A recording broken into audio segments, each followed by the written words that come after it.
Allora, buon pomeriggio a Stefano Lazzaretto, l'ingegner Stefano Lazzaretto, che si è gentilmente prestato a questa intervista. Stefano è un software senior engineer, se non sbaglio, Sì. ha una grande esperienza di sviluppo software, prima in ambito di ricerca, poi lo dirà lui, e poi invece in ambito, diciamo, più commerciale, industriale, privato.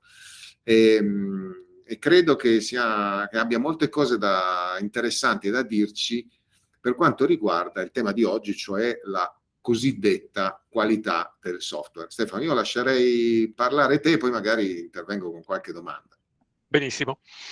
Allora, sì, come dice Claudio, io sono Stefano Lazzaretto, sono un ingegnere elettronico, semplicemente perché all'epoca di quando mi sono laureato io, ovvero nell'85, l'indirizzo informatico era abbastanza alle prime, sì, non era ancora così diffuso, ma mi sono sempre occupato di informatica fin dalla mia prima esperienza lavorativa, che è stata l'Oxelt di Torino, cioè il centro studi e laboratorio di telecomunicazioni che allora faceva capo alla SIP, ora Telecom Italia.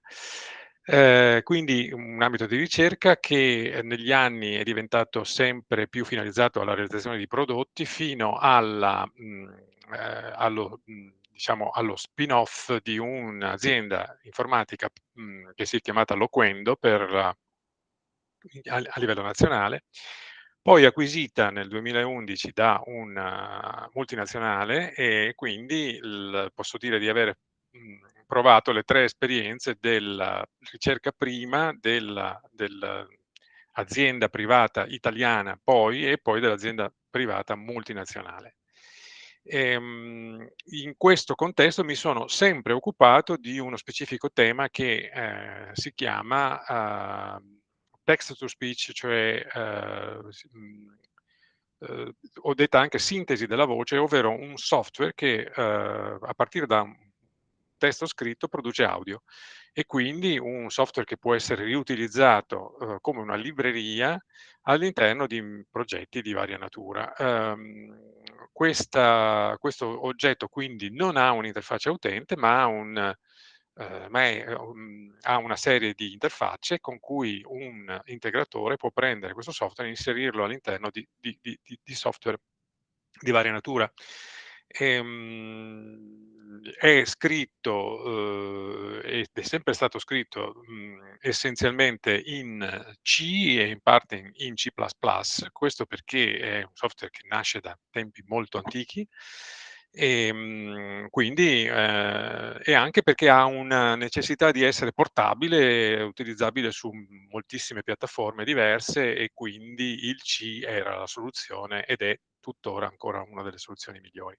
Naturalmente il C è un linguaggio difficile, non object oriented, e quindi scrivere il codice bene, con le caratteristiche che la qualità del software impone, diciamo è una bella scommessa per i programmatori, perché è facile scrivere male il software, non essendo coadiuvato da un sistema object oriented come potrebbe essere Java, o C++ o C Sharp.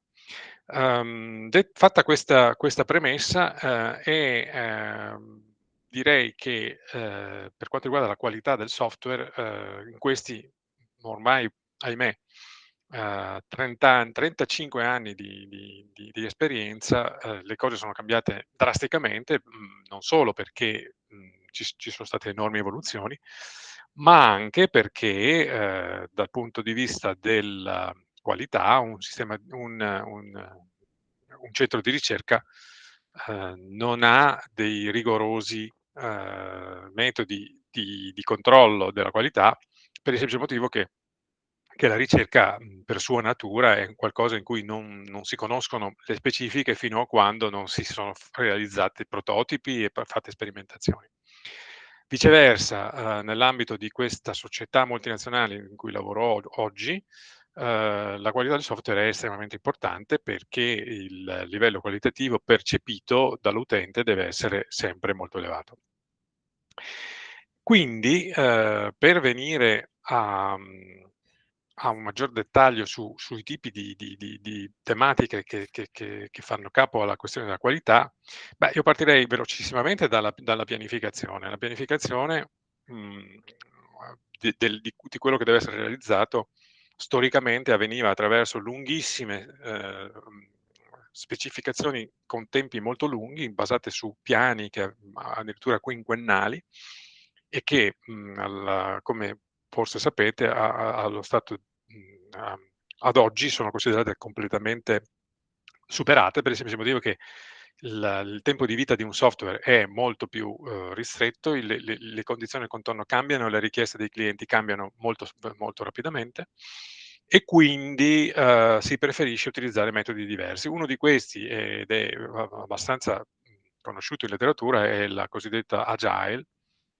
Programming, in cui in pratica si preferisce non tanto pianificare in tempi lunghi, ma piuttosto operare attraverso intervalli brevi nei quali si pianifica semplicemente di produrre piccoli miglioramenti, piccoli incrementi di qualità, piccoli bug fixing, e ci si dà una scadenza molto ristretta, nel nostro caso 15 giorni, 2 settimane. In 2 settimane il cosiddetto sprint è il tempo in cui come dire, ci si dà per risolvere una serie uhm, di task, e alla fine dei 15 giorni si presenta a un cliente interno, cosiddetto il product owner, si presenta quello che si è riusciti a realizzare, e l'idea però è che qualunque cosa si realizzi deve avere una visibilità verso l'esterno, cioè non deve essere o migliorato l'algoritmo senza spiegare, ma ho realizzato questa nuova feature che prima non era disponibile. Questo tipo di programmazione è molto efficace, ehm, diciamo perché dà la sensazione di movimento, del fatto che non si sta 6 mesi a lavorare senza visibilità esterna, e questo piace molto soprattutto al management, perché ha immediata visibilità di ciò che si sta realizzando.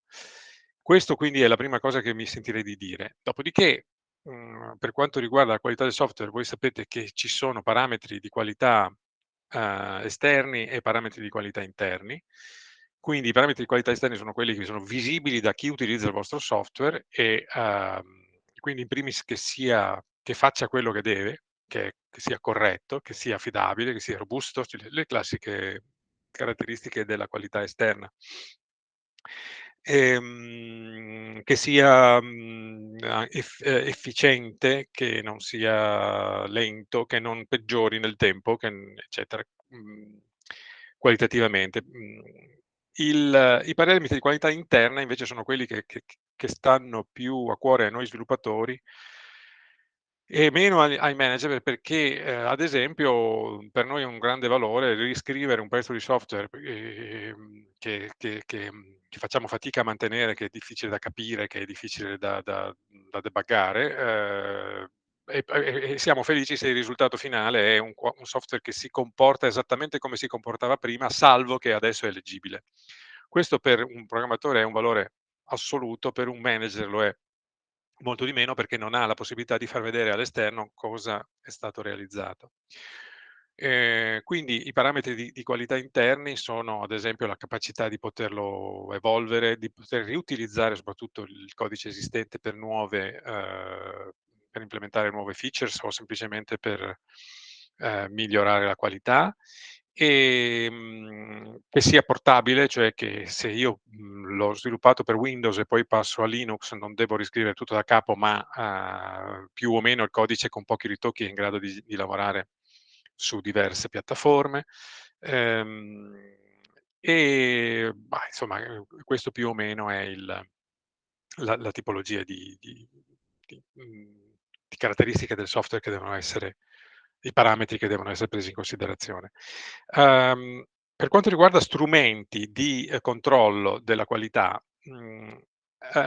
esistono 2 tipologie fondamentali di strumenti di controllo della qualità, cioè quelli che fanno la cosiddetta analisi statica e quelli che fanno l'analisi dinamica. L'analisi statica è importante ed è, in pratica sono dei software che leggono il vostro codice sorgente e individuano i punti di attenzione dove possono esserci dei problemi, dove c'è una variabile che è stata dichiarata ma non inizializzata, dove c'è una variabile che è stata passata ma il suo valore non è esattamente quello che la funzione si aspettava, il suo tipo è sbagliato. Uhm Oppure, ci sono variabili dichiarate ma non usate. Questo tipo di software è in grado di risolvere, alcuni dei problemi, di qualità del software stesso. Uhm, Forse ancora più importante invece sono gli strumenti di analisi della qualità dinamica, questi strumenti sono degli strumenti su cui, in pratica il codice viene cosiddetto instrumentato, e quindi una volta fatto girare, oltre a fare quel che deve, produce anche tutta una serie di, report su che cosa è successo durante l'esecuzione. Ad esempio, si è fatto un accesso a una zona di memoria non inizializzata, si è, fatto un accesso, una scrittura dove non si poteva scrivere perché si è sforato un array che era lungo 10 e si è scritto nella locazione 11. E nel caso dei linguaggi, non object oriented, che non possiedono un garbage collector, sono sicuro che voi sapete cos'è, molto importante è anche che vengano diagnosticati e, individuati i cosiddetti memory leaks, cioè i punti in cui si è allocata della memoria e poi non è stata rilasciata, perché questo potrebbe introdurre, dei problemi quando il software gira per molto tempo e potrebbe finire per saturare l'intera memoria a disposizione. Quindi questi sono i tool, diciamo di qualità del software. Dopodiché aggiungerei ancora 2, aspetti, e poi Claudio ti lascio la parola. Uhm, il la cosiddetta l'utilizzo ovviamente, ma questo, credo sia di dominio pubblico, di sistemi di controllo del versioning, per cui, Git, per cui, Mercurial, per cui ce ne sono molti, SVN. Noi usiamo Git, associato a Git c'è un sistema di, come dire, tutte le revisions che vengono prodotte vengono ovviamente archiviate, per cui si può sempre ritornare indietro, andare a verificare, questo è abbastanza ovvio. E in particolare, esiste un sistema di cosiddetto continuous integration, cioè ogni volta che viene fatto un commit o quindi viene prodotta una nuova revision del codice, nottetempo o comunque a intervalli regolari esiste un software che prende il vostro software, lo fa girare e gli fa fare i test, per vedere che non siano state introdotti regressioni. Normalmente la cosa si organizza a step, cioè, a ogni revision si fanno un po' di test, perché sarebbe impensabile poter girare tutti i test in ogni 2 minuti.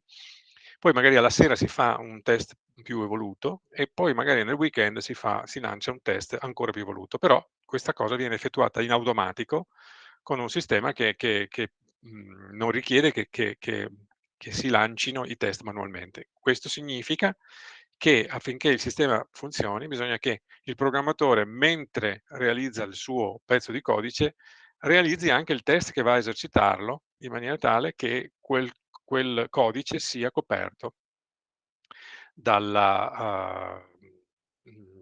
un test. E se così è, si può avere la ragionevole certezza che qualitativamente il software non degrada. Infine cito questa tematica di cui ho appena finito di parlare si chiama continuous integration, cioè ovvero il sistema è sempre integrabile. E poi invece c'è la continuous delivery, che è un parente stretta di questo, cioè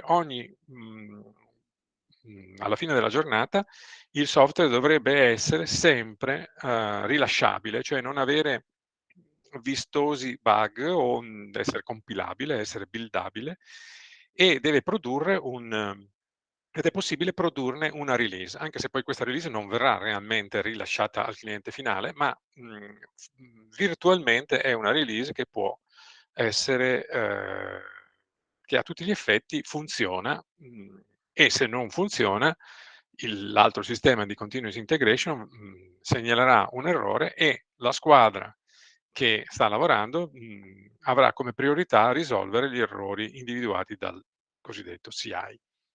Cito per ultima cosa un'altra tipologia di tools che viene utilizzata per misurabilità della bontà del software, sulla quale personalmente non credo molto, e cioè ci sono varie tecniche che vanno a valutare la complessità del codice attraverso, ad esempio una mi pare si chiami Cyclomatic Complexity. In pratica sono dei software che contano le linee di codice all'interno di una funzione e ti dicono: "Guarda, questa funzione ha 2000 righe, è meglio che la riscrivi perché è troppo lunga, è meglio che la rompi in più pezzi, e ne fai n funzioni", oppure addirittura cercano di entrare all'interno dell'algoritmo e capire la complessità e dare una misurazione, e anche qui valutare la qualità sulla base della complessità di quello che hai scritto. Questi sistemi hanno una loro efficacia, ma hanno un importante requisito, e cioè devono essere applicati fin dall'inizio dello sviluppo, perché se invece applichi una cosa del genere a un software che ha già 10 anni di sviluppo, probabilmente ti troverai con milioni di linee di codice che non soddisfano il requisito della cyclomatic complexity, e quindi sarai costretto a introdurre una quantità considerevole di cosiddette whitelist, cioè dei file dove scriverai: ok, non guardare la complexity di questa funzione, di questa, di questa, di questa, perché purtroppo sono state scritte tempo fa e non sapevamo che dovevano essere scritte in maniera più efficiente e diciamo splittate in più parti. Ecco, questo mi pare che sia un po' la completa, un'abbastanza completa analisi di ciò che io sono abituato a utilizzare nell'ambito del mio lavoro, e credo che copra più o meno tutti gli aspetti della qualità. Dimenticavo, forse c'è ancora da dire qualcosa sulla documentazione automatica, ehm, e questo è un altro aspetto interessante. La documentazione, come si sa, è sempre per definizione non aggiornata rispetto al software, perché il programmatore modifica il software, ma si dimentica di aggiornare la documentazione, quindi la documentazione dice qualcosa di diverso o di sbagliato rispetto a quello che poi il programma fa. E quindi per cercare di ovviare a questo esistono dei sistemi di documentazione automatica che, a partire dalle interfacce del software che voi avete scritto, documentano, danno lo spazio insomma scrivere la documentazione, e nel caso in cui l'interfaccia cambi, il sistema di documentazione o si aggiorna o segnala che c'è un'incongruenza tra la documentazione e la reale interfaccia. Direi che mi fermerei qui, perché mi sembra di aver già parlato anche troppo, e poi di essere diventato noioso, per cui Claudio, se vuoi. No, grazie, molto chiaro, l'ho capito persino io, quindi figurati che non sono un programmatore. Però ti vorrei fare guardare la cosa da un altro, anche da un altro punto di vista, che mi sembra importante. Non è il tuo caso, direi, perché ti conosco da molto tempo, ma molti programmatori, la maggior parte dei programmatori non hanno fama di essere persone, come dire, molto orientate all'esterno, no? Per essere, si dice, no? Magari anche solo un luogo comune, per essere un buon programmatore devi essere molto concentrato e Un quindi nerd, un corri nerd. il rischio, ecco, corri il rischio di non avere come la caratteristica di buoni rapporti, di buone relazioni con l'esterno. Ecco, non sembra essere la caratteristica che si trova spesso nei programmatori. Però credo, anche per esperienza, che siano molto importanti due cose. Vorrei sapere cosa ne pensi in merito. Uno, la questione iniziale, cioè si può avere un buon software o comunque un buon prodotto se si inizia con delle specifiche chiare, cioè se si sa parlare con il cliente in modo chiaro, in modo da capire da un lato le sue esigenze e dall'altro fargli capire che poi non si possono cambiare le esigenze in corsa ogni 2 settimane. Ti lascerei parlare su questo un attimo e poi chiedo la seconda, faccio la E seconda. ovviamente questo è un punto focale importantissimo, perché la specifica è non solo parlare con il cliente, ma anche interpretare quello che il cliente vuole e tradurlo in qualcosa di più specificabile, nel senso che non sempre la specifica la può fare il cliente, perché magari il cliente ha un'idea di cosa vuole, ma non è in grado poi di capire come si traduce in una specifica reale. E quindi la fase di traduzione tra il desiderato del cliente e la specifica tecnica è cruciale, e forse quasi più importante del software stesso, per cui sono d'accordo con te, assolutamente questa è una cosa importantissima. Ovviamente questo tipo di interfacciamento non è fatto a tutti i livelli, ci sono programmatori che per loro funzione hanno contatto con il cliente, e poi i vari e altri che invece lavorano esclusivamente nell'ombra dietro insomma, davanti a un monitor, e quindi in realtà si realizza una sequenza di interfacce, perché il cliente si interfaccia con un programmatore, diciamo, più gestionale, che magari un manager di un manager, diciamo, di tipo tecnico, un caposquadra, nel caso dell'agile si chiama lo Scrum Master. E poi ci sono i vari livelli, per cui poi si creano anche proprio dei passaggi che possono anche introdurre frizioni tra i vari livelli a cui questo avviene. Ma comunque essenzialmente, per rispondere alla tua domanda, quella fase lì è la fase principale e più importante. E ovviamente i software sono diversi. Ci sono dei software che sono dei prodotti che vengono mantenuti nel tempo, e quindi la specifica è un mix tra quello che il cliente vuole e quello che già esiste, perché poi uno dei grandi problemi del mondo del software è la cosiddetta legacy, cioè il software faceva così, adesso vogliamo fargli fare anche cos'ha, ma non possiamo evitare che continui a fare anche così. Quindi un software è destinato a crescere, e se non si fa attenzione può diventare un blob informe che ha addirittura contraddizioni al suo interno. Mi viene in mente un software come poteva essere Windows, che ogni volta che viene cambiata una specifica e qualcosa cambia, ci sono proteste da parte di alcuni, altri invece sono contenti del cambiamento, e quindi è molto difficile mantenere un software nel tempo. Al contrario, invece, un software che deve nascere e vivere come prodotto finito in una sola, ad esempio, non lo so, un sito web, un prodotto specifico di cui esisterà sempre solo una release. In questo caso la specifica diventa più importante ancora, perché si deve fare in modo che quello che viene realizzato è esattamente ciò che il cliente voleva, ma interpretato affinché non venga chiesto qualcosa che non ha alcun significato dal punto di vista software. Grazie. Ecco, a questo punto però mi attacco con la seconda domanda, che riguarda sempre le relazioni umane. Cioè, ormai un software viene fatto non da un programmatore, o meglio non dovrebbe, anche credo secondo queste metodologie, ma da un gruppo, no, di programmatori. Quindi si lavora in gruppo comunque, soprattutto se si tratta di un progetto, diciamo, abbastanza grande, abbastanza esteso. E quindi avere una buona relazione, un buon rapporto con i membri del team diventa una cosa importante. Assolutamente E centrale. mi domando che cosa hai visto di cambiamento, soprattutto visto che negli ultimi anni si lavora a distanza, come dire, all'interno di un multinazionale, quindi immagino che tu lavori e ti confronti quotidianamente con persone di altre nazioni, di altre culture, a distanza. Questo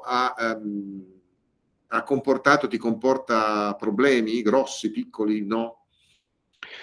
Assolutamente sì. Io ho iniziato scrivendo del software che nemmeno si poneva il problema di come chiamare le funzioni o come scrivere i commenti, perché tutto era italiano. Adesso in realtà scrivo del software in cui niente può non essere in inglese, e questo è un primo dato. Ma oltre a questo, eh, c'è da dire che io ho continui rapporti con persone che vengono da varie parti del mondo, in particolare il team mio è costituito da persone che stanno, alcuni in Belgio, alcuni in Germania, alcuni in Canada e alcuni in India e alcuni in Cina. E con questi ho un continuo rapporto a distanza, e dunque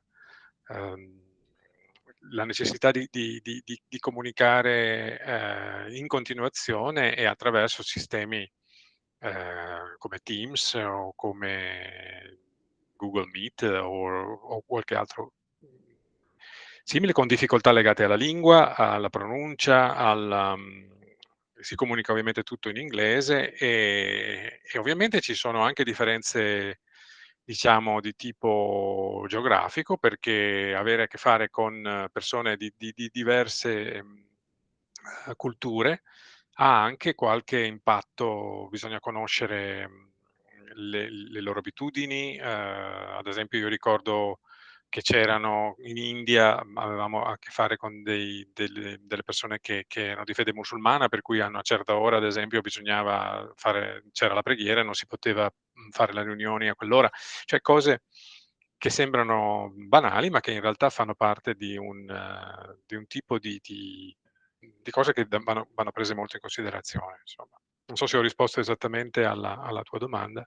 Assolutamente, grazie infinite. Per concludere, hai un consiglio da dare a dei programmatori che stanno per buttarsi sul mercato, a parte cambiare mestiere, ma quello Vabbè, ormai forse è un po' stavo, tardi. stavo per dirlo, ma, Ecco, ma in realtà non è vero, perché io posso dire che ho 63 anni e